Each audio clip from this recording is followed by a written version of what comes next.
So I wanted to do this video because a really great actor passed away recently, and most people got the really sad news about this actor.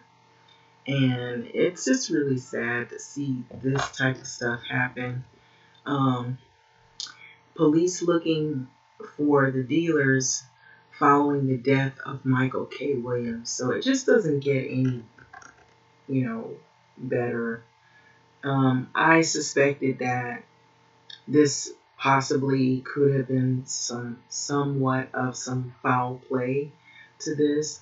So anyway, um, in this particular article, it says police looking for dealers following death of Michael K. Williams. So this is by Aviva Adams.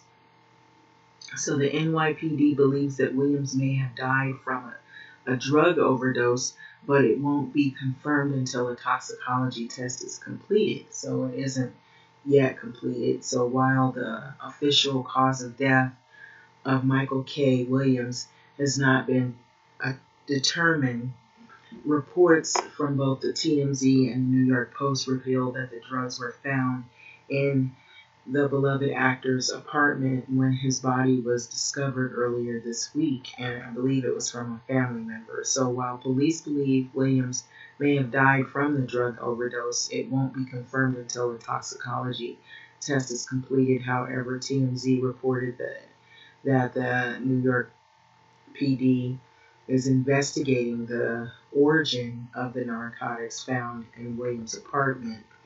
And so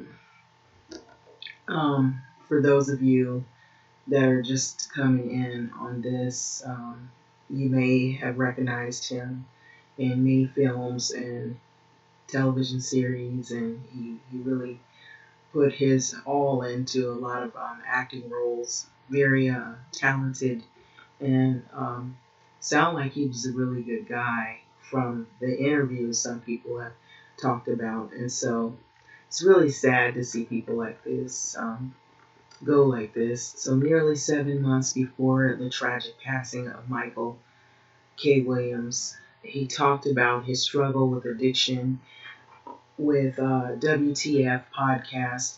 The host is Mark Maron.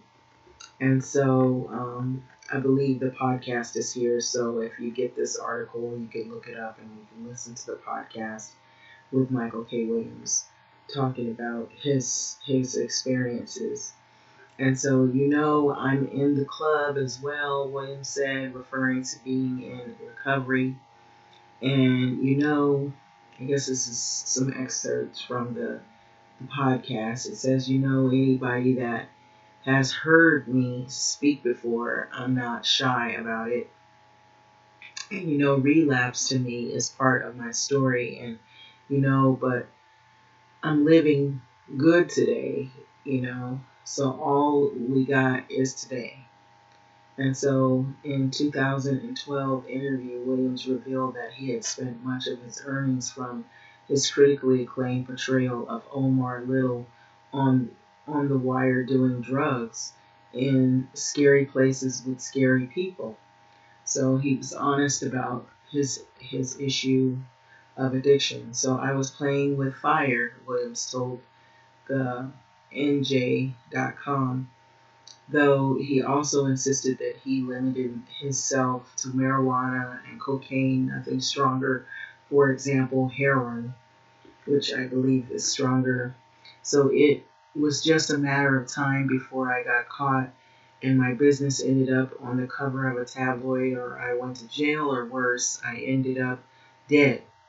And so this was coming from Williams himself before all this happened, unfortunately. So when I look back now on it now, I don't know how I didn't end up in a body bag.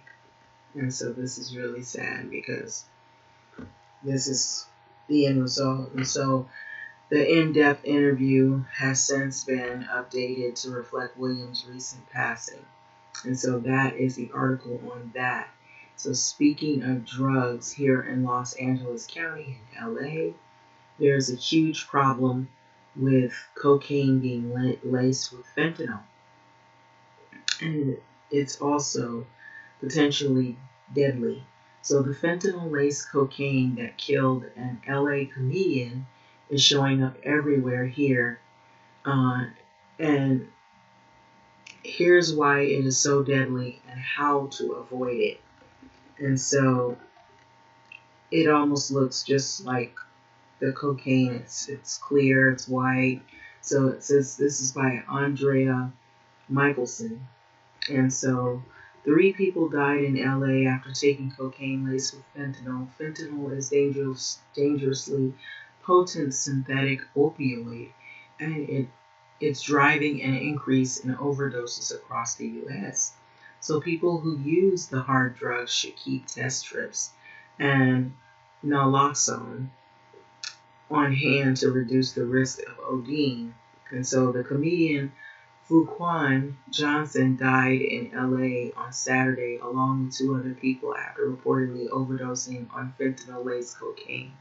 So another comedian, Kate Quigley, was hospitalized. So similar overdoses have been reported from Long Island, New York, and Lincoln, Nebraska. In 2020, overdose deaths from synthetic opioids such as fentanyl reached a record high in the U.S. So fentanyl is often mixed with other narcotic drugs such as heroin to make them more potent, according to the U.S. Drug Enforcement Administration. But increasingly, officials are warning that fentanyl is cropping up in drugs such as cocaine, causing accidental overdoses in people who were not aware of it. So in New York City, police estimate 8% or nearly 1 in every 10 bags of cocaine sold on the street, cocaine fentanyl. Vice reported this. And so here's what you need to know about fentanyl. It may be especially deadly to people who haven't even tried opioids. So even a small amount of fentanyl can be dangerous for someone who is opioid naive. New York City epidemiologist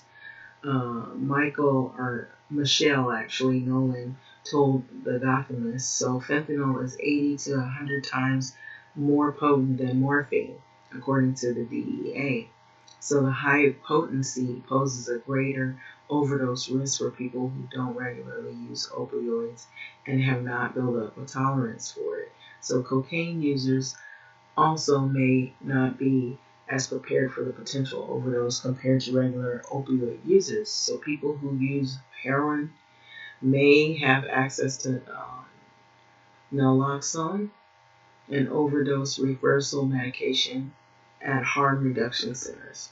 But someone who uses cocaine and other drugs recreationally likely wouldn't come into contact with those resources. So people who use any hard drugs should keep test strips and naloxone on hand. So fentanyl test strips can show if a substance contains fentanyl in just a few minutes with about 97% sensitivity. So over-the-counter test strips are available at harm reduction sites such as syringe exchanges, as well as online too, and in some corner stores, according to the Health Affairs Journal blog. So the strips work like many other testing strips. Mix the drug with a buffer solution or water until it dissolves, and then place the paper strip in the solution. So the strip will change colors or show a line if the liquid tests positive for fentanyl. So anyone who is a regular user of hard drugs, not just the heroin or opioids, should keep naloxone naloxone on hand in case of emergency. And so they're suggesting that you keep this so you can test first so you know what you're using. Also known as Narcan, that's another word for it. Anti-overdose drug is available without a prescription at most major U.S. pharmacies or online from Naloxone Exchange. A negative test strip is not an all clear. And so testing drugs for fentanyl can provide some peace of mind, but it does not guarantee the substance is free from all synthetic opioids. There are several variations of fentanyl and seem similarly dangerous as as the one that's they're putting out there. It seems like it's starting to spread, and so we're gonna see not just deaths from COVID and all these other things, but I feel like this is a big issue that has kind of taken a backseat because of the COVID issues and because of the election issues and all these other things going on. And so people are not really thinking about this, but now we are, since Michael K. Williams passed, and people are thinking about how are people faring through this pandemic, with what's all gone on, relapsing addictions that they might have had that are still really prevalent during times when you feel hopeless or you feel you're alone or there's a lot of chaos already going on. It's not about a very positive future or outlook. So it tends to have a mental effect on people who have struggled with addiction. And so they did say addiction would go up. There's a number of things they said could happen during the pandemic. Addictions could happen more, like alcohol and drug addictions. Domestic violence could go up. Crime could go up. A lot of things happen um, that are not good things that we're not really made aware of until after the damage is done. And so it's unfortunate, but LA is now getting a lot of fentanyl and people are dying from it. And so I can recall seeing a video where an officer, he basically searched the car and he found drugs, and then he got those test strips, just like what they were saying in this article.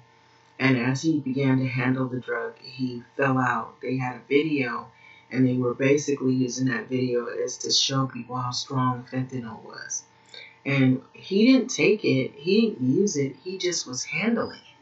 So I guess all the pores in our body, um, anything can, penetrate, of course. And so even through your nails,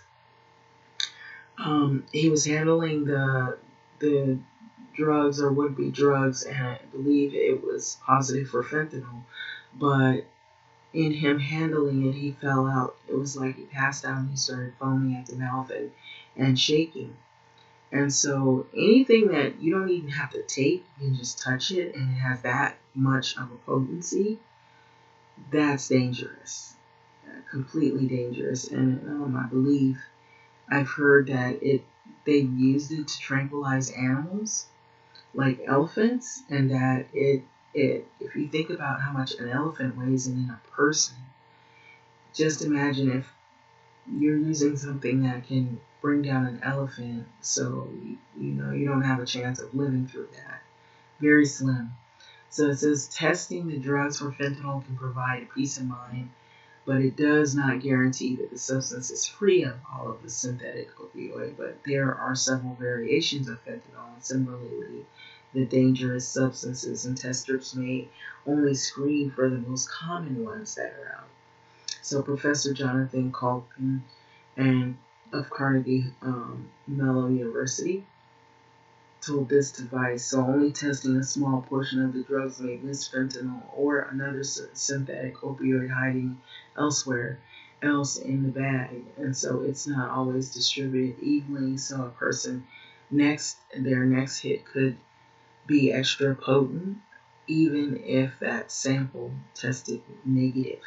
And so that's pretty much the article on that. And so I just thought I would align this with the Michael K situation, because that might be a reason for this police investigation, that maybe they think that normally if he relapsed, then maybe he could have gotten a hold of maybe this type of drug, fentanyl, which is extremely deadly. It doesn't take much to kill a person, from what I've been seeing lately.